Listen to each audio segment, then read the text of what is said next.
Assalamualaikum teman-teman. Jadi di sini saya akan membahas tentang Perang Padri. Sebelumnya kita kenalan dulu ya.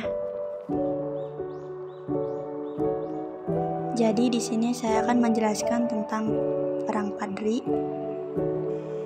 Perang Padri merupakan salah satu pertempuran yang dilatar belakangi oleh perpecahan di kalangan rakyat Minangkabau, tepatnya antara kaum Padri dan kaum adat.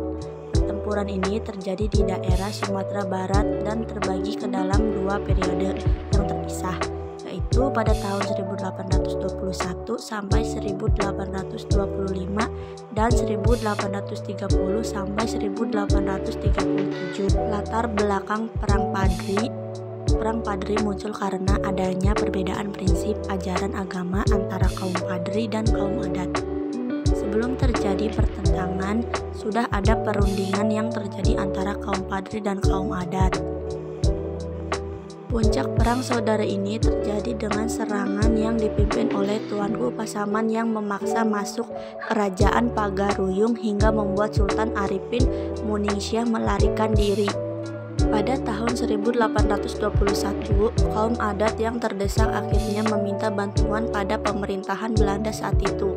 Akhirnya pada tanggal 4 Maret 1822, pasukan Belanda di bawah pimpinan Letnan Kolonial Raaf melakukan serangan pada kaum Padri yang menduduki Pagaruyung.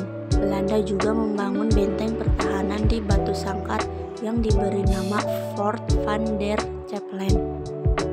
Pada tanggal 10 Juni 1822, pasukan Belanda mulai masuk ke beberapa wilayah lain hingga di Tanjung Alam. Setelah berbagai serangan dan kedua belah pihak kewalahan, terjadilah gencatan senjata yang disepakati Belanda dan kaum Padri pada 15 November 1825.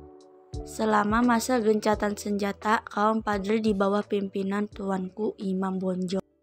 Akhirnya, pada tanggal 11 Januari 1833, kaum Padri dan kaum adat telah resmi bersatu dan melakukan penyerangan pada beberapa kubu pertahanan Belanda. Namun, lama-kelamaan Belanda mulai menyusup dan melakukan serangan pada benteng pertahanan Tuanku Imam Bonjol. Tidak hanya itu, Belanda juga berhasil menipu Tuanku Imam Bonjol hingga akhirnya ditangkap. Setelah ditangkapnya Tuanku Imam Bonjol, Perang Padri tetap terjadi hingga beberapa benteng pertahanan jatuh ke tangan Belanda. Jadi di sini ada beberapa tokoh yang terlibat dalam Perang Padri.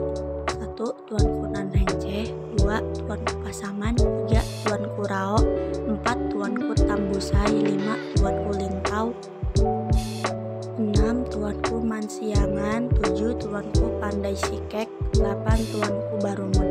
8 tokoh itu lebih dikenal dengan sebutan Harimau Nan Salapan. Oke, jadi segitu dulu video dari saya. Kurang lebihnya mohon maaf. Wassalamualaikum warahmatullahi wabarakatuh. See you guys.